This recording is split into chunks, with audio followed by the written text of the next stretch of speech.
प्रश्नों की जो आपके लिए ग्रुप डी के लिए बहुत ज़रूरी हैं। ठीक है दोस्तों, और जितने भी प्रश्न मैं आज की वीडियो में करा रहा हूँ सभी एनटीपीसी के एग्जाम में पूछे गए हैं। अब इस प्रश्न की मैं बात करूँ, ये एनटीपीसी 2016 का पूछा गया प्रश्न है। तो प्रश्न देखते हैं क्या कह रहा है। एक वस्तु को 5% की हानि पर 1235 रुपये में बेचा गया, 10% के लाभ पर विक्रय मूल्य ज्ञात कीजिए। 10% के लाभ पर, देखिए कोई भी वस्तु का क्रय मूल्य होगा वो अपने आप में दोस्तों 100% होगा, ये बात आप जानते हैं। ठीक है, कोई भी वस्तु का जो क्रय मूल्य होता है अपने आप में 100%। अब 100% की चीज़ को आप क्या कर रहे हैं, 5% की हानि पर बेच रहे हैं। ठीक है, 5% की हानि पर बेच रहे हैं। भाई 100% की चीज़ को जब आप 5% की हानि पर बेचेंगे, इसका मतलब कितने में बेचेंगे आप, 95% में बेचेंगे। यहाँ पर तो बेच रहे हैं 95% में, यहाँ पर बेच रहे हैं 1235 में। ठीक है, जब 5% की हानि पर बेचा इसका मतलब 1235 रुपये में बेचा, और दाम कितने का लिया, ये 95% का। क्लियर। अब आपको क्या करना है, अगर आप 100% का मान निकाल लें, क्योंकि कोई भी क्रय मूल्य हो वो अपने आप में 100% होता है, तो आप 100% का यहाँ पर मान निकालेंगे तो क्या करेंगे, 1235 में 95 से डिवाइड कर देंगे, 100 से मल्टीप्लाई कर देंगे, तो 100% का मान निकल के आ जाएगा, जो कि आपका क्रय मूल्य हो जाएगा। ठीक है, ये तो हो गया दोस्तों आपका क्रय मूल्य यहाँ तक। अब आपको कह रहा है कि 10% के लाभ पर विक्रय मूल्य ज्ञात कीजिए। 10% के लाभ की बात कर रहा है, तो लाभ को क्या करते हैं, 100 में जोड़ करके लिखते हैं। तो 100 में जोड़ के लिखूंगा तो 110 बटे में कितना आ जाएगा आपका दोस्तों, 100 आ जाएगा। क्लियर इतनी बात। अब ये 100 से ये 100 आप कटा देंगे, 19 से दोस्तों इसको कटाएंगे, 19 25 95 कटेगा, और 19 से आप इसको पूरे को कटाएंगे तो ये 65 बार में कट जाएगा। क्लियर हुआ। अब 5 से 65 को कटाएंगे, ये 13 बार में कटेगा, और 13 का मल्टीप्लाई कर देंगे 110 से आपका आंसर आ जाएगा। 13 का मल्टीप्लाई 0 में करेंगे, सबसे पहले 0, 13 एक कम 13 का 3 कैरी का 1, 13 एक कम 13 कैरी का 1, एक कितना 14, तो 1430 आपके प्रश्न का क्या आ जाएगा, सही आंसर आ जाएगा। किस प्रश्न में दे रखा है, तो 1430 किस ऑप्शन में दे रखा है, सी ऑप्शन में दे रखा है। ये आपके प्रश्न का बिल्कुल सही आंसर हो जाएगा। तो मैं उम्मीद करता हूं दोस्तों सभी को प्रश्न बहुत ही अच्छे तरीके से समझ में आ गया होगा, किसी को भी प्रश्न में कोई भी डाउट या कोई भी समस्या नहीं होगी। अब देखेंगे अगला प्रश्न। अगला प्रश्न है, दो संख्याओं का HCF 6 तथा LCM 108 है, एक संख्या 12 है, तो दूसरी संख्या ज्ञात कीजिए। NTPC 2016 का पूछा गया प्रश्न। देखिए इसके लिए एक फॉर्मूला होता है, मैं आपको फॉर्मूला बता दूं, पहली संख्या गुने दूसरी संख्या बराबर HCF गुने LCM। ठीक है, ये एक फॉर्मूला होता है। ये फॉर्मूला अगर आपको याद है तो आप इन प्रश्नों को बड़ी ही आसानी से कर पाएंगे। ठीक है, ये फॉर्मूला जब आपको याद है तो पहली संख्या, एक संख्या कितनी है, 12, मतलब पहली संख्या कितनी है, 12 है। पूछ क्या रहा है, दूसरी संख्या ज्ञात करनी है। ये जो दूसरी संख्या ये हमें पता करनी है, तो इसको x ले लेंगे। HCF आपको दे रखा है HCF 6 गुने LCM आपको दे रखा है 108।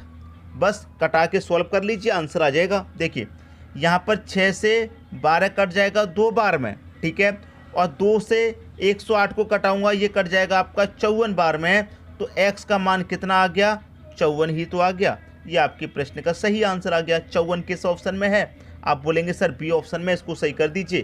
तो इसको हमने सही कर दिया। उम्मीद करूंगा कि सभी की समझ में प्रश्न बहुत अच्छे तरीके से आ गया होगा। अब देखेंगे अगला प्रश्न। अगला प्रश्न है, तीन संख्याएं 1:3:5 के अनुपात में हैं तथा उनका योग 10,800 है, तो तीनों में सबसे बड़ी संख्या पूछ रहा है, क्या होगी सबसे बड़ी। तीन संख्याएं, पहली संख्या, दूसरी संख्या और ये हो गई तीसरी संख्या।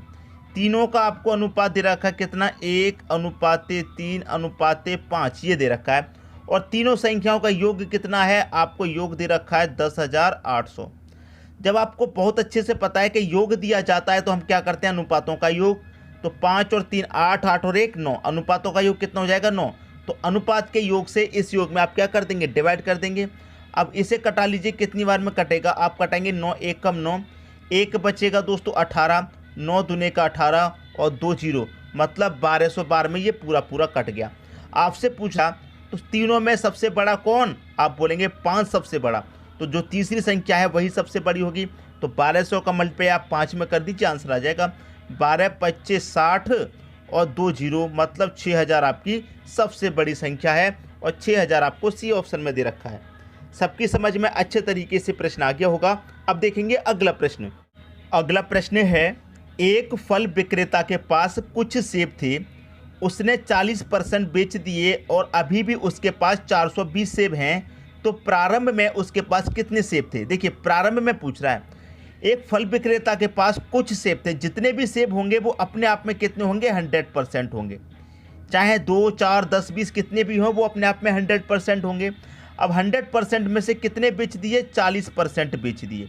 भाई जब 40% बेच दिए तो बचे कितने, आप बोलेंगे सर 60% बचे। 40% बेच दिए तो 60% बचे। प्रतिशत में कितने बचे हैं, 60%। और यहाँ पर कितने बचे हैं, 420 से बचे हैं। कितने, 420। आपसे पूछ रहा है कि प्रारंभ में उसके पास कितने सेब थे, तो प्रारंभ में उसके पास 100% सेब थे। ठीक है, तो प्रारंभ का मान पूछ रहा है, मतलब 100% का मान पूछ रहा है। तो कैसे निकालेंगे, 420 में 60 से डिवाइड कर देंगे। 100% का मान निकालना है, 100 से मल्टीप्लाई कर देंगे, आंसर आ जाएगा। 0 से 0 कटेगा, 6 सत्ते 42, 7 का मल्टीप्लाई 100 में करेंगे, 700 हो जाएगा। प्रारंभ में उसके पास 700 सेब थे, ये आंसर आ गया। 700 कहाँ दे रखा है, बी ऑप्शन में। ये आपके प्रश्न का बिल्कुल सही आंसर हो जाएगा। सबकी समझ में अच्छे तरीके से प्रश्न आ गया। अब देखेंगे अगला प्रश्न। अगला प्रश्न है दोस्तों, ये प्रश्न बहुत बार एग्जाम में पूछा गया है, बहुत बारी चतुर्थानुपात वाला है। 4, 8, 7 क्वेश्चन मार्क का चतुर्थानुपात क्या होगा, मतलब 3 संख्याएं आपको दे रखी हैं, ये चौथी संख्या आपको बतानी है क्या होगी। चतुर्थानुपाती क्या होगा, एनटीपीसी 2016 में आया हुआ प्रश्न है। तो बहुत बारी ऐसे प्रश्न पूछे जाते हैं दोस्तों, इनको करने का तरीका देखिए। चतुर्थानुपाती पूछ रहा है, ठीक है, तो चतुर्थानुपात का दोस्तों जो फॉर्मूला होता है वो आपको बता देता हूँ। ठीक है, चतुर्थानुपाती का जो फॉर्मूला होता है वो होता है बी गुने सी डिवाइडेड बाई ए। ठीक, अब देखिए यहाँ पर क्या है, ए बी सी कौन कौन सी संख्या है। जो पहली संख्या हो गई ए, दूसरी बी, तीसरी हो गई सी। क्लियर हुई यहाँ तक बात। अब देखिए यहाँ पर बी आपका दोस्तों कितना है उसे रख देंगे, बी आपका 8 है, मैं यहाँ पर 8 रख दूंगा। गुने सी कितना है, सी आपका 7 दे रखा है, 7 रख दूंगा। बटे में कितना, ए आपका कितना है, 4 है, तो मैं यहाँ पर 4 रख दूंगा। अब देखिए 4 से कटाऊंगा 8 को, 2 बार में कटेगा, 2 का मल्टीप्लाई 7 से 2 सत्ते कितना, 14। तो चतुर्थानुपाती क्या होगा, 14 हो जाएगा। सी ऑप्शन सही, मतलब यहाँ पर कौन सी संख्या आएगी, 14 आ जाएगी। सभी की समझ में उम्मीद करता हूँ अच्छे तरीके से प्रश्न आ गया होगा। अब देखेंगे अगला प्रश्न। अगला प्रश्न है आपका, a बराबर 2b बराबर 3c है तो a अनुपात b अनुपात c का मान। एनटीपीसी 2016 का प्रश्न, ठीक है, वही प्रश्न लेकर के आया हूँ आज के वीडियो में जो पूछे गए हैं। तो अच्छे से समझिए, a बराबर 2b। अब अच्छे से समझने का मतलब है आपका ये जो a है मैं यहाँ रख दूंगा, और देखिए यहाँ पर क्या है, बराबर के बाद 2b, इस b को देखिए मैं बराबर के इधर लाऊंगा तो a के बट्टे में b हो जाएगा, तो a के बट्टे में b हो जाएगा, और बराबर के इधर क्या बचा, 2। ठीक, बराबर के इधर क्या बचा, 2। अब यहाँ पर क्या है दोस्तों, एक आपका साइलेंट है, मैं b को इधर लाया, 1 के बट्टे में b आ गया, 1 को इधर ले जाऊंगा, 2 के बट्टे में 1 आ जाएगा। बात आई अच्छे तरीके से समझ में, क्लियर हुई बात। अब उसी तरीके से यहाँ पर इसको भी सॉल्व कीजिए। ठीक है, इसको जब सॉल्व करेंगे कितना है, 2b बराबर है, तो मैं इधर से c को इधर लेके आऊँगा तो b के बट्टे में c हो जाएगा। तो देखिए b के बट्टे में c हो जाएगा, बराबर इधर क्या बचा, 3। अब यहाँ पर क्या है, 2 है, 2 को मैं इधर ले जाऊँगा तो 3 के बट्टे में आ जाएगा 2, ये हो गया। अब आपसे पूछ रहा है a अनुपात b अनुपात c बराबर, a अनुपात b अनुपात c बराबर, a का मान कितना, 2 रखिए, b का मान 1 रखिए, b का मान एक और दे रखा है 3, तो b के नीचे b का दूसरा मान 3 रख दीजिए। c का मान कितना, 2, तो c के नीचे c का, लेकिन ये वाली लाइन चालू होगी तो यहाँ पर। ठीक, ये जगह खाली है, इसके बराबर वाली संख्या लिख दो, ये जगह खाली है, इसके बराबर वाली संख्या लिख दो। अब देखिए 3 दूने का कितना हो जाएगा, 6, 3 1 कम 3, 2 1 कम 2, 6 अनुपात 3 अनुपात 2 आपका क्या आ गया, आंसर आ गया। क्लियर, 6 3 2 किस ऑप्शन में है, आप देखिए 6 3 2 आपके सी ऑप्शन में है, ये आपके प्रश्न का सही आंसर हो गया। उम्मीद करता हूं दोस्तों सभी को प्रश्न अच्छे तरीके से समझ में आ गया होगा। अब देखेंगे अगला प्रश्न। अगला प्रश्न है, 15 आदमी एक काम को 30 दिनों में पूरा करते हैं तो उसी काम को 9 आदमी कितने दिन में पूरा करेंगे। एनटीपीसी 2016 का प्रश्न। ठीक है, देखिए पहले क्या कह रहा है आपको, 15 आदमी किसी काम को कितने दिन में कर रहे हैं, 30 दिन में कर रहे हैं, ठीक है, बराबर। फिर क्या कह रहा है कि 9 आदमी उसी काम को कितने दिन में करेंगे, नहीं पता, मान लीजिए x दिन में करेंगे, जब आपको नहीं पता भाई 15 आदमी काम को 30 दिन में कर रहे हैं, तो 9 आदमी कितने दिन में करेंगे ये आपको बताना है। बता दीजिए, बस आंसर आ जाएगा। यहाँ पर देखिए, कटाऊंगा मैं, छोटा करूँगा, 3 से कटाऊंगा इसको, 3 त्रिक का 9, 3 से कटाऊंगा 3 5 15 कटेगा, क्लियर। और 3 से कटाऊंगा 30 को, ये कट जाएगा 10 बार में, और 5 का मल्टीप्लाई यहाँ 10 से होगा क्योंकि मल्टीप्लाई का साइन है, 5 का मल्टीप्लाई 10 से होगा, ये हो जाएगा 50। इधर क्या बचेगा, x, 50 आ गया आपके x का मान। तो 9 आदमी उसी काम को कितने दिन में करेंगे, 50 दिन में करेंगे। बी ऑप्शन क्या हो गया, सही हो गया। आगे दोस्तों सभी की समझ में बात, प्रश्न भी बहुत अच्छे तरीके से सबकी समझ में आ गया होगा। अब देखेंगे अगला प्रश्न। अगला प्रश्न है, एक टैंक को 30 मिनट में भरा जा सकता है। टैंक में एक रिसाव है जो टैंक को 90 मिनट में खाली कर सकता है, तो टैंक कितनी देर में भर जाएगा। देखिए, एक टैंक को 30 मिनट में भरा जा सकता है। मान लीजिए एक पाइप लगा हुआ है, एक नल है, एक टैंक में एक नल लगा हुआ है जो कि टैंक को कितने भर देता है, 30 मिनट में भर देता है। और एक रिसाव है, मान लीजिए रिसाव को हम नाम दे देते हैं बी, ये भरने वाला है तो इसको पॉजिटिव, ये रिसाव खाली करने वाला है इसको नेगेटिव ले लेते हैं। ये कितने में खाली करता है, 90 मिनट में टैंक को खाली कर देता है, ठीक है दोस्तों। अब आपको ये नहीं पता कि जो टैंक है वो कितने लीटर का है, तो आप दोनों का अगर एलसीएम ले लेंगे तो आपको टैंक मालूम हो जाएगा कि कितने लीटर का टैंक है आपका। 90 का 30 का एलसीएम दोस्तों कितना आ जाएगा, 90 ही आ जाएगा। 30 से 90 कटेगा 3 बार में, और 90 से 90 कटेगा आपका 1 बार में। तो इसका मतलब ये जो निकल के आया है 1 मिनट का काम, आपका जो ए है वो 1 मिनट में 3 लीटर भरेगा, तभी तो 30 मिनट में 90 लीटर भर पाएगा।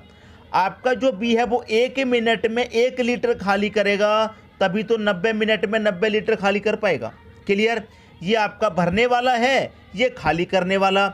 आपसे पूछ रहा है क्वेश्चन में टैंक कितनी देर में भर जाएगा। देखिए, दोनों मिलकर के एक साथ चलेंगे, ये 1 मिनट में 3 लीटर भरेगा, ये साथ के साथ 1 मिनट में 1 लीटर खाली कर दिया जाएगा, तो आपका 1 मिनट में कितना भरा जाएगा टैंक, 2 लीटर, ठीक है भाई। दोनों नल चालू हैं आपके, ये आपका 3 लीटर साथ के साथ भर रहा है, ये तुरंत उसमें से 1 लीटर खाली कर रहा है, तो 1 मिनट में 2 लीटर ही तो भरा जाएगा भाई। जब 1 मिनट में 2 लीटर भरा जा रहा है तो आपका 90 मिनट में कितना लीटर भरा जाएगा, ये 90 लीटर कितना मिनट में, 1 मिनट में भरा जा रहा है 2 लीटर, तो 90 लीटर कितने में भरा जाएगा, आप कहेंगे सर 45 मिनट में भरा जाएगा।